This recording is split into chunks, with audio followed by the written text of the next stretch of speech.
Dobrodošli na današnju prezentaciju sa temom komunikacija na društvenim mrežama, 12 koraka do prodaje i 20 ideja za sadržaj. Kroz današnju prezentaciju potrudit ću se da vam prikažem zapravo koji su to dobri pristupi i načini komunikacije na internetu koji će vam pomoći da budete uspešni u promociji i prodaji vaših proizvoda i usluga. Pre svega red je da se predstavim, ja sam Vladimir Mladenov, inače sam sertifikovani konsultant za digitalnu transformaciju, imam 14 godina iskustva u internet prodaji i digitalnom marketingu. Imam iskustva rada i u manjim kompanijama, manjim firmama, start-upovima i u većim kompanijama, takođe sam bio direktor u 2 agencije za digitalni marketing i radio sam na više desetina web shopova, neki od njih su i nagrađivani. Generalno društvenim mrežama se bavim i sadržajem društvenim mrežama kroz stranice i oglašavanje se bavim već preko 14 godina. Ukratko rezime o čemu ćemo danas da pričamo, pričat ćemo 12 koraka do prodaje, pričat ćemo 20 ideja za sadržaj na društvenim mrežama, zatim u svako od tih ideja daću vam konkretan primer za dobar sadržaj. Primeri će biti konkretno bazirani i na domaćoj praksi i na stranim firmama. I na kraju malo o komunikaciji na društvenim mrežama. Da vidimo prvo 12 koraka do prodaje. Zapravo original i tema na koju sam ja naišao je 12 koraka u prodajnom pismu po Davidu Freju. I to se najviše odnosilo na prodajna pisma, na mailove i tako dalje. Međutim, po mom nekom mišljenju, to je primenjivo za sve kanale komunikacije. Znači, generalno za komunikaciju. Bilo da je u pitanju tradicionalni marketing, oni billboardi, novine, oglasni tekstovi, pisma, pa do digitalnog marketinga. I tu mislim pre svega na društvene mreže, na newslettere, email marketing, blog, landing page-eve i tako. Ovih 12 principa je uvek dobro da znate i ukratko ću vam ih predstaviti i objasniti kada možete da ih koristite u vašim objavama. Ovo su tih 12 koraka do prodaje. Privuci pažnju, detektuj problem, ponudi rešenje, predstavi se, pokaži benefite, pokaži društvenu ocenu, daj ponudu, prikaži neophodnost, daj garanciju, pozovi na akciju, upozori i podsjeti. Sada o svakom pojedinačno po koju rečenicu. Prvi korak, ujedno možda i najvažniji, privuci pažnju. Znate i sami koliko u današnje vreme teško privući pažnju, svi su na mobilnim telefonima, svi rade po nekoliko poslova u isto vreme i tako dalje. Zato je mnogo teško privući pažnju i neka istraživanja najnovija su pokazala da je prosječan korisnik izložen jednom sadržaju na internetu tačno 1,7 sekundi. I to vreme se značajno smanjilo od vremena, na primjer, pre 3-4 godine koje je bilo možda 3 sekunde. Sada je na 1,7 sekundi i tu ima tendenciju daljeg smanjivanja. I to pričamo o sadržaju ne samo na društvenim mrežama, već i sadržaju na sajtovima, blogovima, prilikom surfovanja interneta i tako dalje. Dakle, imate jako malo vremena da zapravo privučete korisniku pažnju. Zato je naslov, prva rečenica vašeg captiona, početak videa, vizual, oni su jako bitni da privuku pažnju korisnika. Kada ste uspeli da privučete pažnju, sledeći korak je da detektujete problem. Šta je ono što korisnika muči? Šta je to što mu ne da mira da spava? Šta je to o čemu razmišlja? Šta je to gde ne može da nađe rešenje? I tu vi nastupate i kada detektujete problem, u sledećem koraku nudite rešenje za taj problem. Šta je to konkretno što vaš proizvod rešava, odnosno kako rešava problem koji korisnik ima. Jako je bitno da se drugi i treći korak nadovezuju, odnosno da detektovanje problema prati i rešenje. Ukoliko samo detektujete problem, ne date rešenje, onda ste tu završili priču i kupac nema šta dalje da vas sluša. Četvrti korak je predstaviti se. Zašto se ne predstavite na prvom koraku? Jer obično kad se upoznajemo mi priđemo i kažemo zdravo, ja sam Vladimir i tako dalje.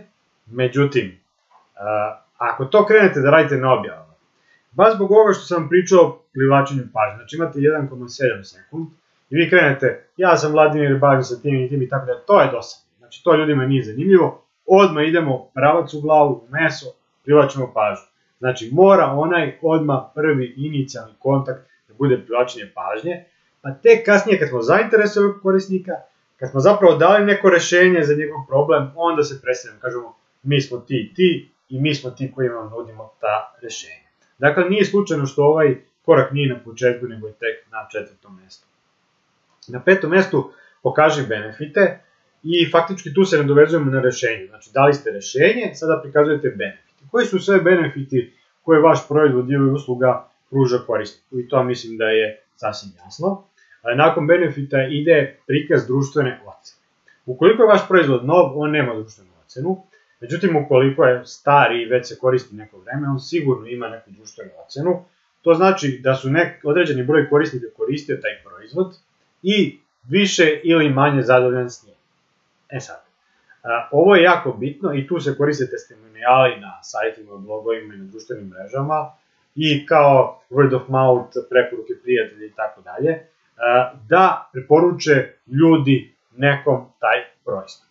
Sad, ukoliko vi imate zadovoljne potrošače, posebno ako su vaši zadovoljni potrošači poznati influenceri, ljudi od uticaja na neku zajednicu, vi ovde možete jako dobro profitirati, jer ukoliko neki influencer preporuči vaš proizvod svojim pratiocima, to vam mnogo više znači nego da čovek jedan na jedan preporuči svom prijatelju. Dakle, taj glas i ta vest na društvenim mrežama se mnogo više i dalje čuje nego obična preporuka i zato je bitno da ukoliko imate zadovoljne korisnike, prikažete to njihovo zadovoljstvo u vašoj prodajnoj poruci.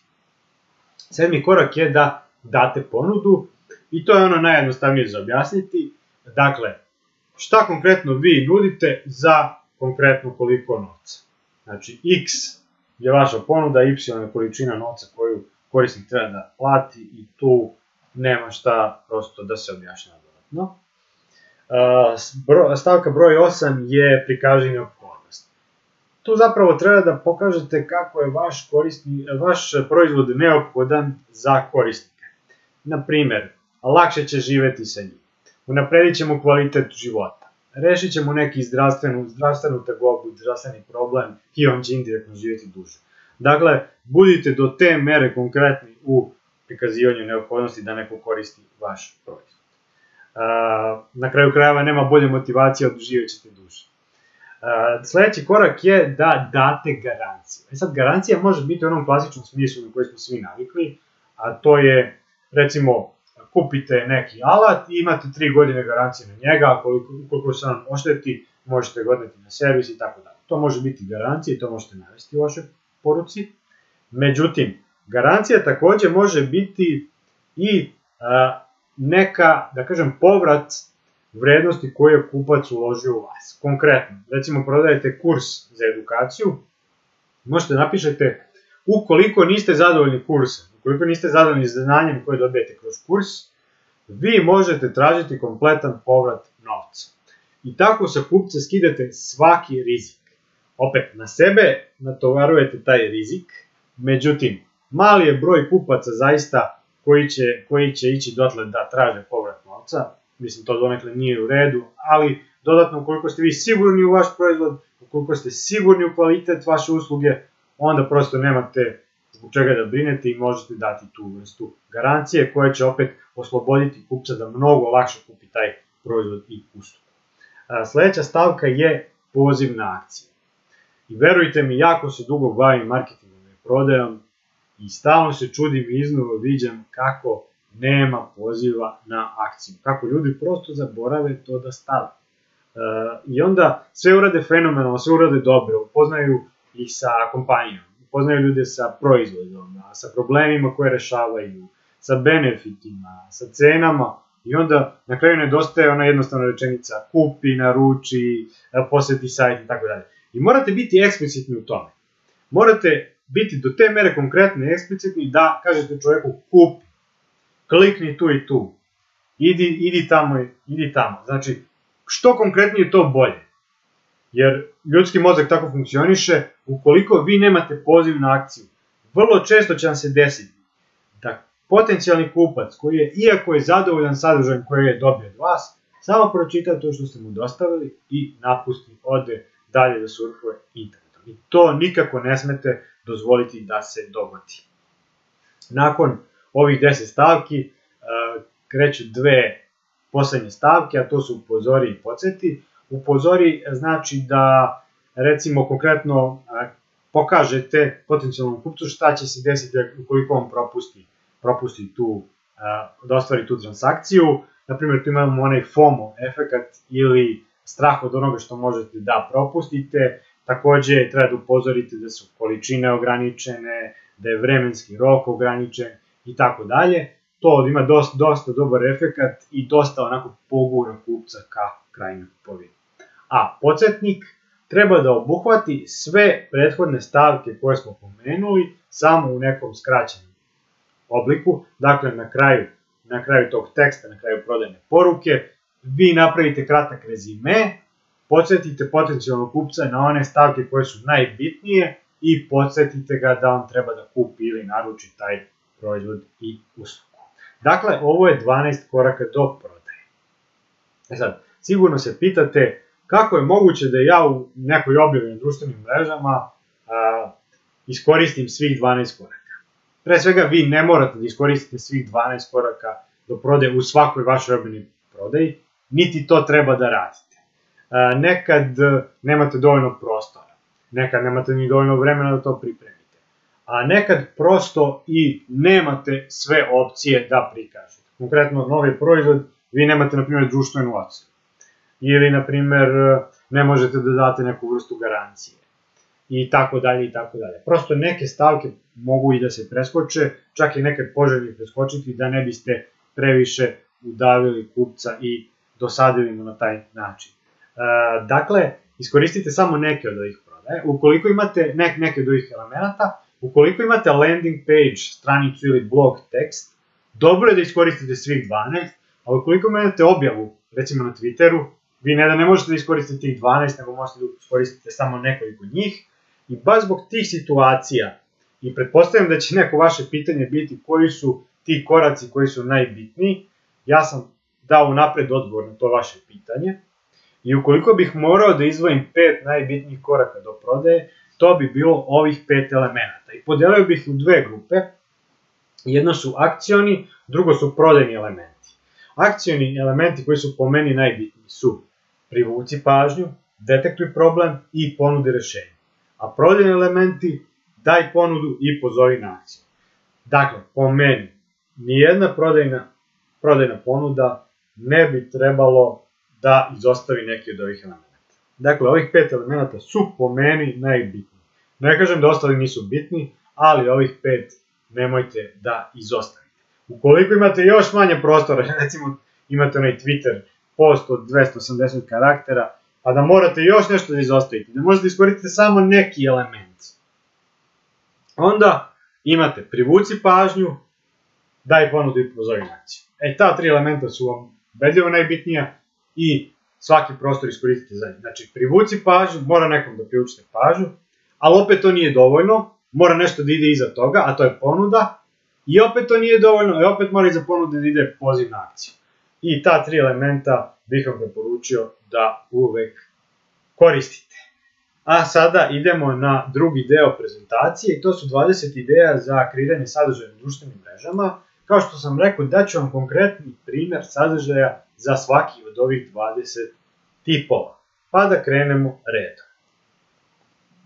Prvi savjet za pravljanje sadržaja je praćenje trendova. Trendovi su nešto što je trenutno, što brzo dolazi i brzo odlazi. I izazov za sve vas je da se nakačite na taj trend u pravom trenutku i da ga prilagodite vašem sadržaju. Na trend ne možete da uđete kasnije, ne možete da zakasnite, jer to može negativno da se odrazi i kod vaših pratioca i da vas oni zbog toga okarakterišu kao neozbiljne. Takođe, ne možete ni svaki trend vi da iskoristite. Prosto nije za vas svaki trend. Vi treba da birate one trendove gde se osjećate komfortno i gde možete da se povežete sa vašim proizvodom i uslugom s jedne strane i sa druge strane sa vašom zajednicom. Dakle, trend treba bude relevantan i za vas i za vašu zajednicu. Dobar primer za trendove i korišćenje trendova, ja sam morao ovaj primer da izdvojim, jer je to jedan nalog koji veoma cenim, a to je nalog kompanije Metalac na Twitteru. Znate svi šta se dešavalo na Eurosongu i da je naša predstavnica Constructa onako malo kontroverzna i ima zanimljiv nastup. I to je kompanija Metalac sjajno iskoristila i bukvalno taj dan kada je to bilo aktuelno, oni su postavili ovu objavu i zapravo oni su sada već i napravili ovaj proizvod i ne samo to, napravili su ga u limitiranoj seriji, ograničenoj seriji, mislim da je 5000 komada u pitanju, nisam baš siguran, i sav prihod od prodaje toga će da ide u dobrotvorne svrhe. Dakle, ovo je fantastično. Prvo su se dobro ukačili na trend, drugo iskoristili su ga za nešto dobro i plemenito i mislim da je zaista to sjajna akcija. Vidite i sami koliko ona ima reakcija i lajkova, a u pitanju je mreža Twitter. Inače, ovaj nalog na Twitteru mislim da prati nešto više od 10.000 pratilaca, a vidite koliko ima reakcija. Dakle, u pitanju je jedna društvena mreža koja uopšte nije onako upečatljiva i poznata po tome da je brendovi koriste. To što se tiče trendova, pričat ćemo i u drugim tipovima sadržaja, dotaći ćemo se i trendova, a mi idemo na drugi savjet, a to je sadržaj koji kreiraju korisnici ili user generated content. To je zapravo sadržaj koji vaši korisnici kreiraju sa vašim proizvodom ili uslugom i tako šire svest o vašem brendu, proizvodu ili usluzi. I zapravo najbolje ću vam objasniti kroz primer. Coca-Cola je, na primjer, napravila jednu sjajnu akciju, Share a Coke, i to je krenulo iz Australije 2011. godine i koristili su, mislim, u preko 80 zemalja. Koristili su iz Srbije, ovdje vidite primjer iz Australije, a ovdje primjer iz Srbije, gde su stavljali lična imena na flašice Coca-Cola. Na primjer, Marko, Jelena, Nikola, Miloš i tako dalje. Također su stavljali, ne znam, tata, mama, sin, ćerka, pa su stavljali neka zanimanja i tako dalje. I to je ljudima bilo jako interesantno i ljudi su to delili. To je onako, da kažem, instagramično, slikate se sa flašicom sa vašim imenom, objavite na društvenim mrežama i onda ljudima to bude simpatično. I oni su zapravo svesno ili nesvesno širili svest o brendu i po svim pokazateljima prodaje u svim zemljama gdje je ova kampanja rađena, Coca-Cola je postigla minimum 4% povećanja prodaje. Znači, nakon ove kampanje, što je i tekako veliki efekt, ukoliko znate koliko se Coca-Cola prodaje, i to sve zahvaljujući user generated contentu. E sad, društvene mreže su posebne korisne za ovaj tip sadržaja, zato što prosto nešto što vi objavite vidi velik broj ljudi i onda, kažem, opet više vredi mnogo preporuka na društvenim mrežama nego da vi kažete u lice jedan na jedan nekom tu preporuku. Još malo zanimljivih podataka o user generated contentu. 85% potrošača kaže da smatra da je user generated content uticajniji od sadržaja koje kreira brand. Također 6,9 puta veći angažman dobija user generated content nego sadržaj koji kreira brand i 90% kupaca kaže da on utiče na njihove odluke da ovo je kupovina. Zaista impresivne brojke koje vam govore da morate animirati vaše korisnike i to ne tako što ćete ih naterati da oni objavljaju nešto o vama, nego što ćete ih, da kažem, prirodnim putem privoleti da oni objave sadržaj koji vama ide u korist. Treći tip je da pričate priče. Sad meni je žao, nisam mogao da ubacim video u prezentaciju, ali ću vam ispričati o čemu se radi. Svakako ću vam dostaviti prezentacije pa ćete vi moći da pogledate i video koji se nalazi. Uglavnom, meni posebna zanimljiva kampanja vezana bila za Lacoste brand, ja ću vam ispričati. Pre svega, samo jedna napomena o pričanju priča. To je nešto što je staro koliko i čovjek. Od pećinskog čoveka preko praistorije, poznate istorije, pa u današnje vreme priče su nešto što okuplja ljude, što ih pokreće na akciju, što im izaziva emocije. Zapravo suština priča je da govore o tome, o svetu kakav jeste i o svetu kakav treba da bude, i ta naša priča, naš brand, proizvod ili usluga je nešto što treba da premosti, odnosno da napravi taj most između sveta kakav jeste i sveta kakav treba da bude. Sad konkretno u primjeru kako na društvenim mrežama može da se ispriča sjajna priča i napravi društveno odgovorna kampanja. Kažem opet, brand Lacoste, on je prepoznatljiv po krokodilu koji se nalazi na svakoj majici, to je logo kompanije Lacoste. I oni su rešili da taj najvredniji deo njihovog brenda, jer po čemu je Lacoste poznat ako ne po krokodilu? Da ga sklone sa majica i da umjesto krokodila ubace druge životinje koje su ugrožene vrste. I sad ubacili su razne životinje, orku, neku vrstu kornjače, tigra, antilopu i tako dalje. I sve su ovo vrste koje su jako ugrožene i njihov broj na zemlji je jako mali. Naprimer, neke vrste ima 256, neke ima 436, uglavnom broj se meri obično u stotinama ili hiljadama, jako ih je malo i oni su na taj način hteli da skrenu pažnju na te ugrožene vrste. I ne samo to, oni su štampali tačno onoliko majica sa tim logom koliko ima nekih životinja. Recimo, na svetu je ostalo 500 tigrova, oni su oštampali 500 polo majica gde je na logu bio tigar. I stavili su to u prodaju preko njihovog web sajta. Pogađate, ovo je bio strašno viralan sadržaj. Mislim da su krenuli 2018. godine sa tim, pa su radili svih narednih godina, sa naravno drugim vrstama. I to je bio jako viralan sadržaj, ljudi su delili, svi mediji su pričali o tome i za dan ili dva sva limitirana serija majica je raspadana.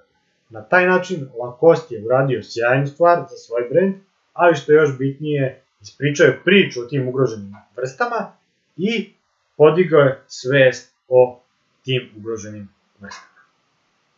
Siguran sam da vi sami možete da dosta zamislite tih dobro ispričanih priča na društvenim mrežama kroz razne kampanje. Obično to veliki, jaki brendovi konstantno rade kroz svoju komunikaciju. Četvrti tip sadržaja je da postavljate pitanje. Ja sam ovde dao dva primjera. Jedan je ono kratko postavljanje pitanje na Twitteru i ovde se pita šta kažete, o čemu možete da pričate 30 minuta bez ikakve pripreme. I to je onako zanimljivo pitanje vezano za društvene mreže. Ovde sam dao jedan primer sa mog profila koji sam postavio pre nedelju dana. I ovo je, da kažem, sa mog profila potpuno organski. Čisto sam želeo da vam pokažem da svako od vas može da napravi takav tip sadržaja. I gde sam pitao koji je bio vaš prvi kompjuter, napisao sam neku priču koji je bio moj prvi kompjuter i vidite, dobio sam 130 komentara, odnosno odgovora. Zašto treba da postavljate pitanje? Ne samo postavljanje pitanja radi postavljanja pitanja. Ja konkretno nisam imao neki cilj za ove kompjutere, bilo mi je zabavno i hteo sam otprilike da vidim koji su ljudi sa kojima sam povezan na mrežama, ali postavljanje pitanja može da ima neki efekat da, u stvari dva su glavna efekta. Prvi efekat je da se povežete sa zajednicom, da im date priliku da se oni izraze, da učestvuju u diskusiji, da daju svoje mišljenje. A drugi razlog, bitniji za vas kao brand, je da dobijete povratne informacije o njima, o vašim korisnicima. I recimo, zamislite da se ja bavim prodajom kompjutera i da sam pitao koji je vam kompjuter omiljeni i da sam dobio 130 komentara, znači ja bih otprilike znao tačno kako da se obratim tim ljudima koji da kažem, žele i vole taj kompjuter. Mi smo napravili jednu kampanju sa jednim portalom koji se bavio prodajom knjiga, gde smo pitali ljude koje su im omiljene knjige i zašto. I ljudi su slali, na stotinih različitih naslova je bilo, i onda smo im mi slali za svaki tih naslova koje smo imali u ponudi, rekli smo, evo izvolite, možete da kupite od nas i zahvaljujem što ste nam dali odgovor, što ste nam pomogli, možete ostvariti neki mali popust na tu narudžbinu kao znak pažnje i ta kampanja je pokazala dobar rezultat i efekt. Tako da uvek postavljate pitanja kada imate mogućnost, to je interaktivan sadržaj i može vam dati značajne povratne informacije. Hajde da vidimo koji je to peti način za sadržaj. To su saveti, odnosno tips and tricks. Saveti su konkretno preporuke šta ljudi treba da urade da bi postigli neki uspeh.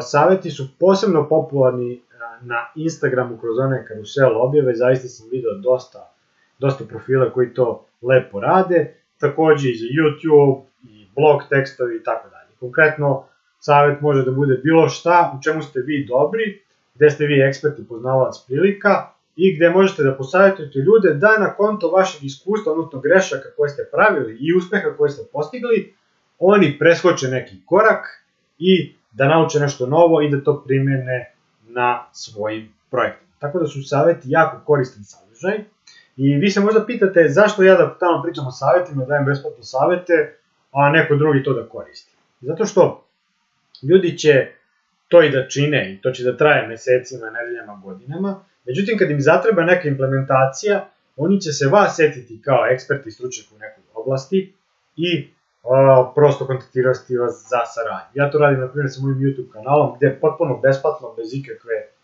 nadoknade ljudima dajem savete vezano za digitalni marketing, za e-commerce i prosto oni prate taj kanal i onda me posle nekoliko nedelja ili meseci neko kontaktira ko prati kanal i kaže ja sam mislio da radim ovo, da li možete da mi pomognete i tako dalje i to je jedan sjajni prodajni kanal, iako na prvu loptu se ne čini tako. Naredni savjet se nadovezuje na prethodni, a to je how to sadržaj.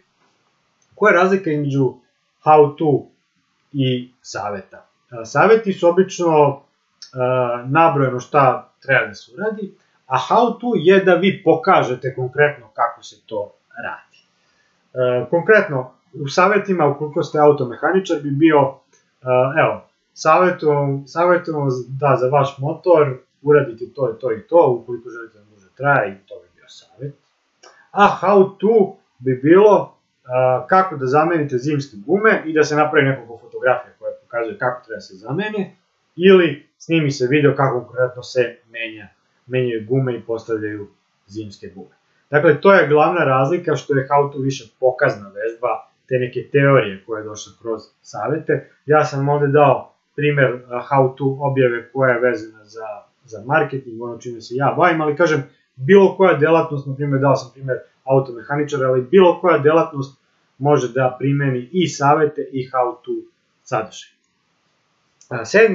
Sedmi način su testimonijali, već sam pominjao testimonijale kad smo pričali o prodajnoj poruci.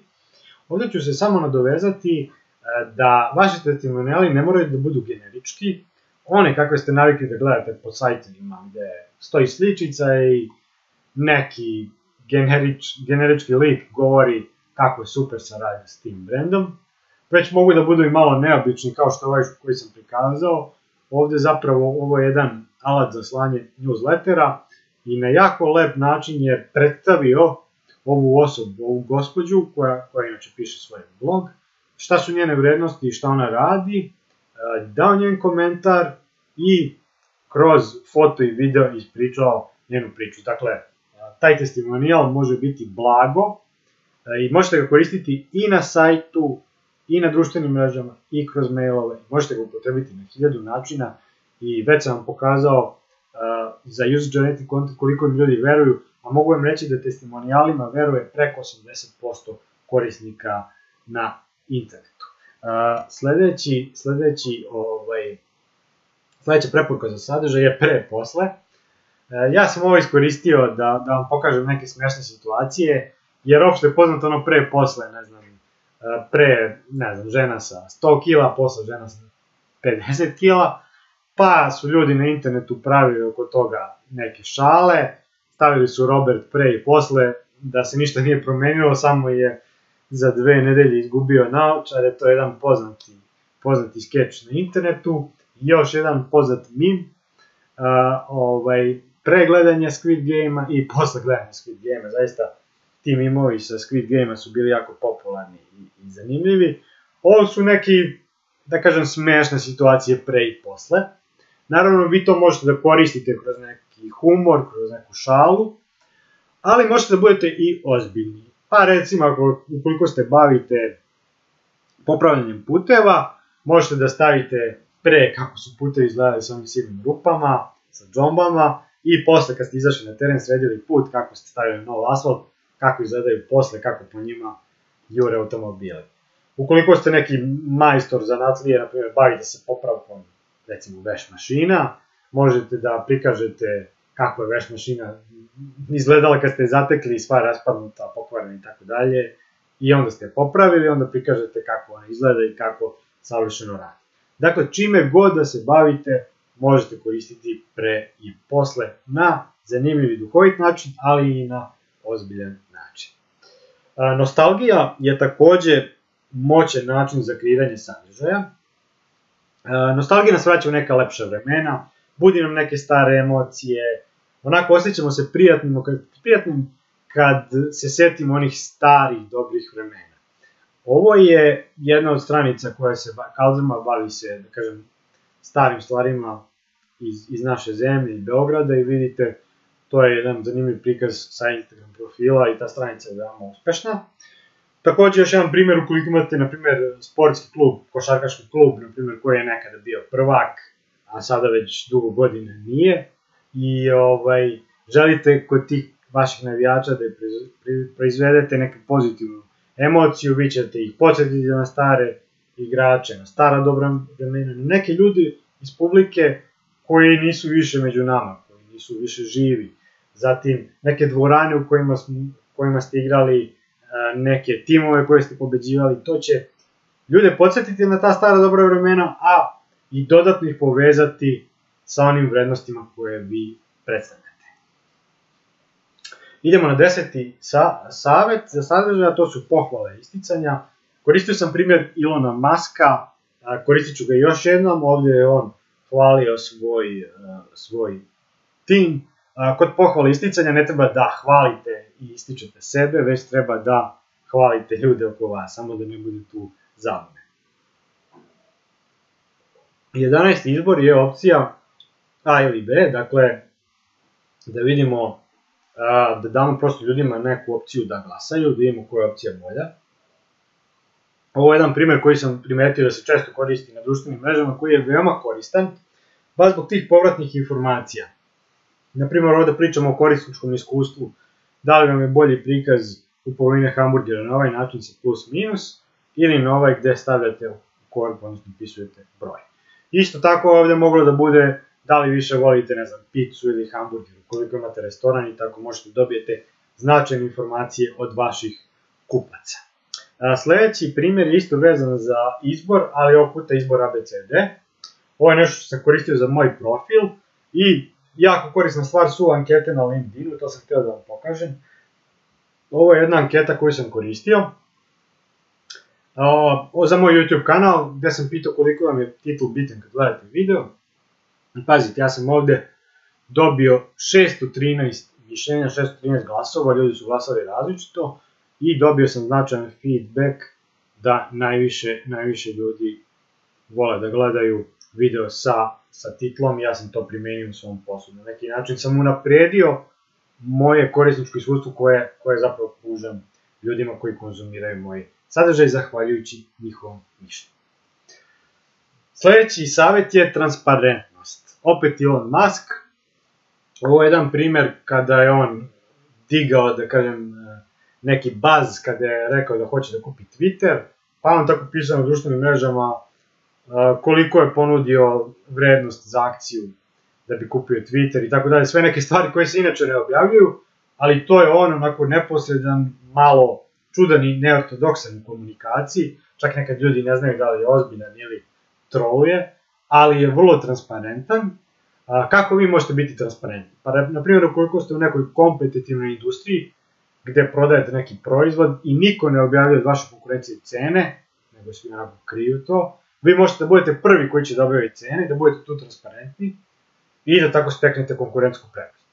Takođe, gde niko ne objavljuje materijal od koga se pravi, na primjer, neka garderoba, vi možete da budete ti koji objavite koji je to materijal ili način na koji se pravi taj materijal ili taj proizvod, i na taj način steknete prednost u odnosu na konkurente.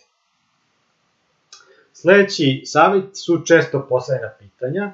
Sigurno svi vi koji se bavite nekim biznisima dobijate od kupaca i potencijalnih kupaca razna pitanja i neka pitanja se ponavljaju. Ponavljaju se ista pitanja na nedeljnom nivou po 5-6 puta i to je vama pravi signal da treba napraviti sadržaj vezan za to, ali ne prosto da napravite objavu, već možete na neki zanimljiv način da stavite pitanje i da stavite odgovor. Ono što nikako nemojte raditi je onaj čuveni uvod. Često me pitaju ili svi me pitaju kako ja ovo radim i onda sam rešio da vam kažem. To je malo izvikana priča, možete nekoliko ovih zanimljivih templeta, možete neki svoj da napravite da odgovorite na često postavljena pitanja. Sledeći savjet su poređenja, gde možete navesti pro i kontra, šta su razlozi za i protiv da koristite neki proizvod i šta su razlozi za i protiv da koristite neki drugi proizvod. I to često može biti kontroverzno, izazvati neki sukob mišljenja i rasprave, što je opet dobro za vaš sadržaj da je interaktivan. Ovo je jedan primer koji sam vam prikazao sukoba između Tesla i Porschea. Mnogo toga ide na ruke Tesli, ali nema veze. Ovo je možda jednostavan prikaz, ali nema veze jer imate ljudi koji vole Porsche i onda će oni da se uključe i kažu ovo nije tačno zbog toga i toga i opet imate neku zdravu diskusiju i ta diskusija vam zapravo donosi veću vidljivost vaše objave. Ovo opet možete da koristite u bilo kojoj industriji. Dakle, u bilo kojoj industriji da se nalazite možete da koristite ova poređenja. 16. savjet je vezan za principe i pokrete. Zapravo, od kompanija, od organizacija se i očekuje u današnje vreme da zauzmu stav, i to decidiran stav po nekim pitanjima. Konkretno bilo da je pitanju neka, da kažem, društvena odgovornost, podizanje svesti o nečemu, recimo zaštita okoline, pa zaštita ljudskih prava i tako dalje. Prosto kompanije se često deklarišu i to zajednica očekuje od njih, neko se prepozna u tome i poveže se dodatno sa kompanijama, neko ne. Onaj pokret koji je meni bio posebno interesantan i mislim da je izazvao najveći baz na internetu od svih je bio Ice Bucket Challenge. On je bio, mislim, 2016. godine. Prosto nema ko se nije uključio za Ice Bucket Challenge. I misija je bila plemenita, a to je da se podigne svest o jednoj bolesti, jednoj vrsti skleroze i to je definitivno uspelo. Podigla se svest i prikupljena su jako značajna sredstva. Jer mnogo ljudi je doniralo značajna sredstva, javne ličnosti, poznate ličnosti, influenceri i tako dalje. Međutim, šta se desilo prilikom ovog challenge-a? On je postao u jednom trenutku toliko masovan da su ljudi izgubili njegovu svrhu. To je podizanje svesti o bolesti. Već su počeli samo da se polivaju vodom i to onda nije imalo nikakvog smisla, ali da kažem onaj prvi efekat i cilj je postignut. Sada da vidimo koji je to 17. savjet, a to je vezan za zajednicu, davanje neke vrednosti zajednice, izdizanje i isticanje u prvi plan nekih članova zajednice, davanje korisnih savjeta koji su primenljivi zajednici. Jedan brend domaći koji radi fantastičan posao u marketingu je Munchmallow. Oni su imali nekoliko fantastičnih kampanja i sviđa mi se što je obično uključena zajednica. Uključeni su potrošači, uključeni su neke nostalgije, emocije i tako dalje, sve ovo što smo pričali ranije. Ali konkretno ovo je jedan strip gde junak, vitez nekog srca koji reprezentuje Munchmallow, uči zapravo decu šta je to lepo ponašanje. I to je stvarno jako lep način da se deci koje jesu konzumenti, ali i njihovim roditeljima naravno, koji jesu konzumenti proizvoda, da neka dodatna vrednost i da prosto širimo tu dobru energiju i dobre savete kroz našu zajednicu.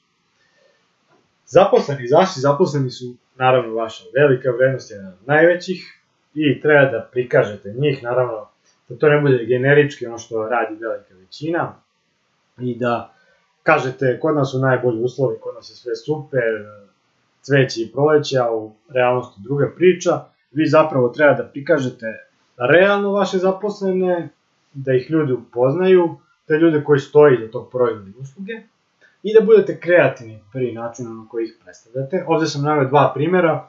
Jedan je pozdravni za novog zaposlenog i vidite kako ovo je zanimljivo. Na primjer, uz njeno predstavljanje oni imaju i pogađalicu šta ona zapravo radi, šta voli, koju hranu voli da jedi i tako dalje, onda se ljudi malo zanimaju za tim sadržajem.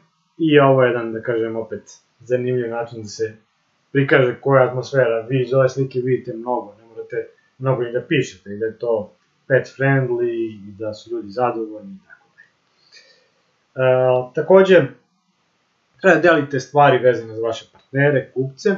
Ovo je jedan primjer o postignutom partnerstvu između dve kompanije. To u mojoj, da kažem, struci marketingu se često koristi, često marketing agencija kaže ove godine smo postigli partnerstvo sa nekom kompanijom, mi ćemo ih prezentovati, promovisati i to nije loše da se prikaže, ali nekad nije loše da se prikaže ona ljudska strana naših partnera, kupaca, kao što prikazujemo zaposlene, da tako prikažemo i njih, da su to opet ljudi od krvi i mesa, da ih približemo širem auditorijumom i da ljudi koji su potencijalni naši partneri i kupci se identifikuju sa njim.